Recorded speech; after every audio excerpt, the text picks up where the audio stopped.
Dear Volodymyr, as a future member of the European Union, I'm very glad to have you here among our colleagues. First message.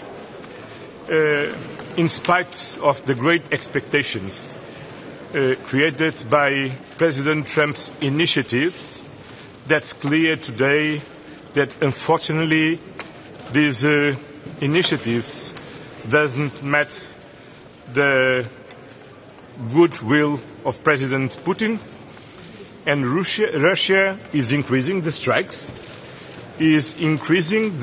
against civilians, against civilian facilities, and then means that we need to continue to support your fight for a just and lasting peace.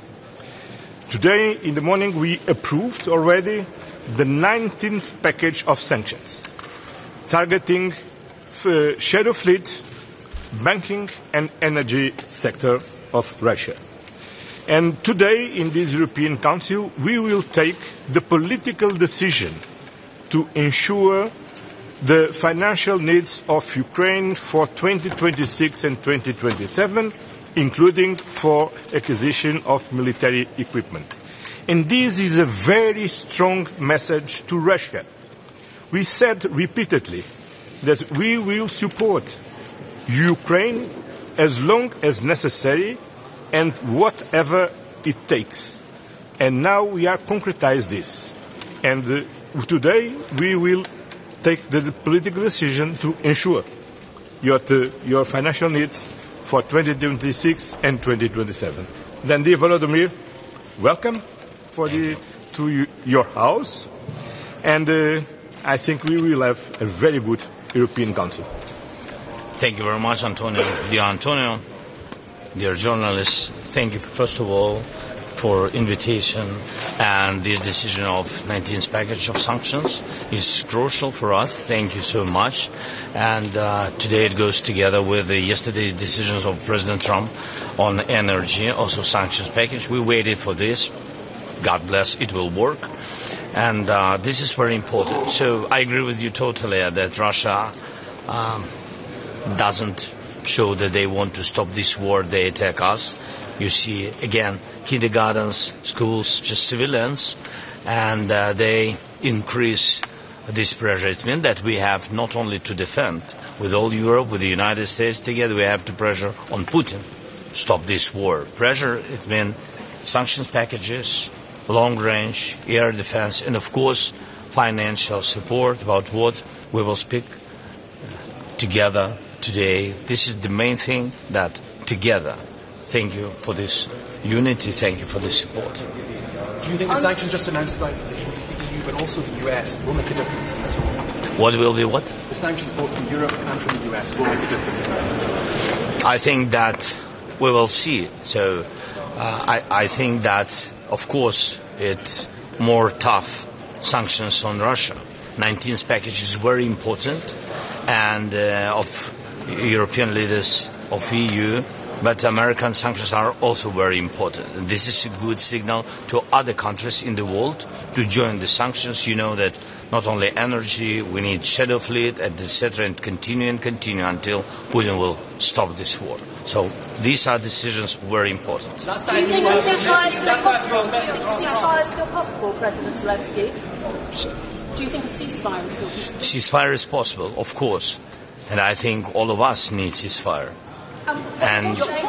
But we need more pressure on Russia for ceasefire. President, you have met President Donald Trump.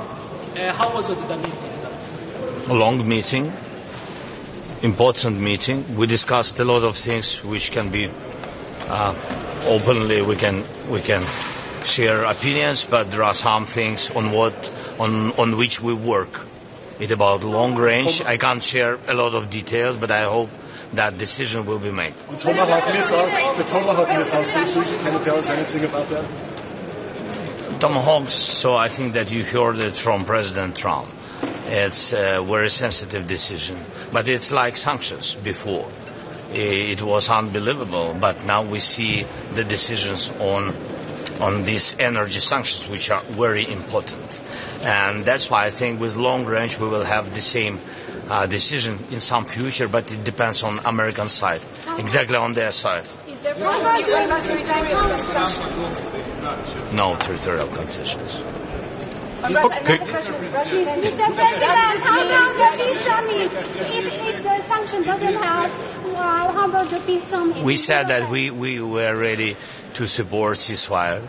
We are ready to support any kind of negotiations, I mean format. But meanings of negotiations are very important. We need fair discussion. We need lasting peace. This is very important for our nation. Thank you so much. The last question. One question I would like to ask you on sanctions. You said you're really happy about the sanctions, 19-sanction package, but also on the US sanctions.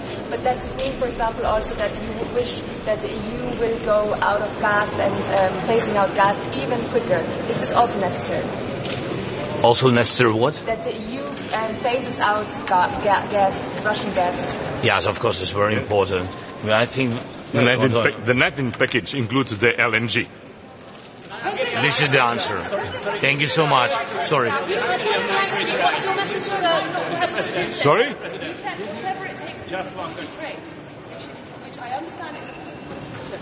But in terms of actual reparations code, it seems that Biden still has issues that it guarantees that it has rights to. So really is the EU doing whatever it takes? And can you tell President Zelensky by your side today, reparations alone will be political, they will be critical on it? Can you reassure him of that? As I said, today we will take the political decision to ensure the financial needs from Ukraine to 2026 and 2027.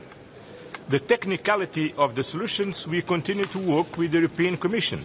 But the most important is the political decision and the clear message that we are sending to Russia. They don't care, they cannot believe that we are tired. We are not tired. And we are here to continue to support Ukraine diplomatically, politically, militarily, and financially. And this is the most important message for Russia, because Russia needs to understand that they need effectively to stop to kill civilians in Ukraine. They need to stop to destroy civilian facilities in Ukraine. They need to stop the war in Ukraine. They need to accept all the diplomatic efforts, namely the efforts by President Trump to bring them to the peace negotiations. And it's clear now for everybody that President Zelensky accepts the ceasefire. President Zelensky accepts the peace negotiations. What we need is that Russia accepts also.